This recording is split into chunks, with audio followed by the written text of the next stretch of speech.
I was a physical education major, and I taught all sports, but still drive the car, still do activities. We had noticed that she was slowing down a little bit, but she was in her mid-80s, and when I would go to pick her up and she would walk from her apartment to my car, she'd be a little out of breath. One night after dinner, I walked in to play bingo and fainted. They admitted her to the hospital, and the next day the cardiologist came and told us that she had severe aortic stenosis, and that was the first we had ever heard of it. Aortic stenosis is a condition that can kill people suddenly when it becomes severe.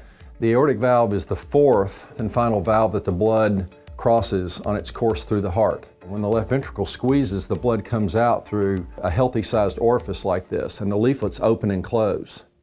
And when you get these calcium deposits on the aortic valve, it restricts the excursion, and sometimes leaflets are even frozen and one barely opens. And so what is ordinarily a nice opening for the blood to be ejected from the heart becomes a slit. The only treatment traditionally has been open surgery, but with this really evolving, wonderful new technology that's ingenious with transcatheter aortic valve replacement, the most common portal of access is through the femoral artery in the groin.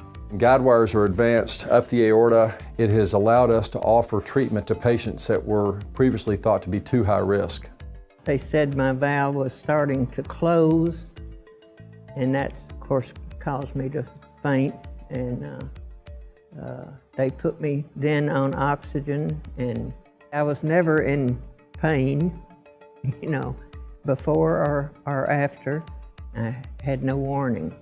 When we were faced with the options for Mom's treatment, there was one option to do nothing, which was not a good option because the doctors were not hopeful that that would be a good outcome within the year.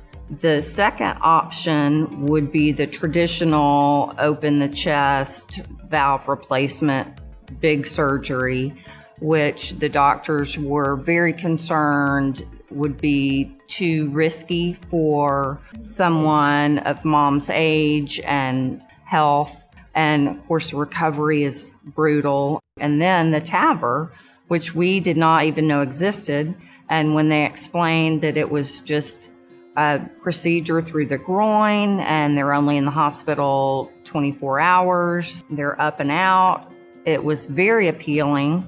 So typically the patient will hear from me first as the valve clinic coordinator. We will get the referral from your primary cardiologist. So we use two valves in our TAVR procedure here at St. Vincent. One is the Edwards and the other is Medtronic's core valve. They are engineered a little bit differently, and while neither valve is necessarily better than the other, there is one valve that's better for you. The valve is crimped down into the tube, and then when it is in place, a balloon is inflated that opens the valve up, and then everything comes out and you are left with a working valve.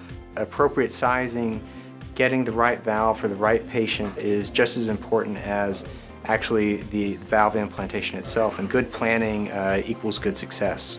There's the initial screening phase where we go through diagnostic studies to make sure that patients do indeed have severe aortic stenosis. So we're able to, as a team, first off, evaluate these people and try to determine, is this what they need? And number two is when we decide that yes, we're going to go forward with TAVR, there's a whole lot of planning involved. You will meet with us, you get to meet with your physician. We will describe and explain all these screening tests to you. The screening process itself lasts about 8 hours, but once that day is over, you only have the one time you have to come back to see us, and then we see you on valve implementation day. And so the process, we walk you through every step of that process, take care of all of those problems for you so that you can have all those fears eliminated and we can get you feeling better as quickly as possible. Aortic stenosis patients, it's like a plateau. You go along, go along, go along, go along, go along, and then all of a sudden you fall off the cliff. Okay, it's not a gradual and steady decrease. It's really, they go from here to here in an extremely short period of time. And so what happens is if you catch them here, you're great. If you catch them here, then the pumping function of their heart's extremely weak. They're extremely frail, they're short of breath all the time, and a lot of times they're too sick to have anything done at all. people notice a big difference after the treatment. Once they get treated, they feel like they're completely new person. Makes them less short of breath, relieves the chest pain or any passing out episodes if they have. I felt perfectly okay when I woke up, and I was hungry. I do remember that. A couple of hours after her procedure, she was sitting up in a chair in her room, eating applesauce, visiting with family. It was stunning. Like nothing had happened, and she had a brand new heart valve. Well, I'm able to do anything I want to do, just about. I go to 3 exercise classes a week, which I wasn't able to before. I don't sleep as much. I really sit there and can read or watch TV, play bridge, and can go shopping, can go out to lunch. I feel good, feel good.